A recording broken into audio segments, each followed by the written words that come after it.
albanski režim u Prištini provodi pravi teror protiv našeg naroda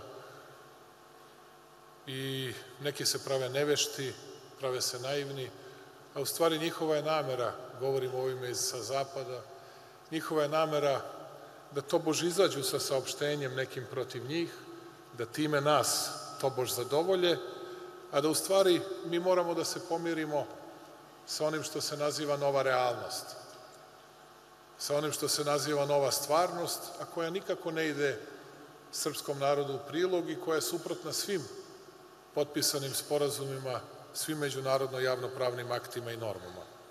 Oni će sa tim nastaviti. Otpor srpskog naroda svakako će biti sve snažniji, sve jači, ja se nadam mirnim i demokratskim sredstvima, ukoliko budu napadnuti i na bilo koji drugi način, sasvim sam siguran da će se Srbi braniti. Što se srpske države tiče, i Srpska napredna stranka mora da bude u svoj narod na Kosovu i Metohiji. To je vaša obaveza, to je naša obaveza. Mi ne smemo da dozvolimo Krajinu, mi ne smemo da dozvolimo progon i proterivanje našeg naroda nikada više.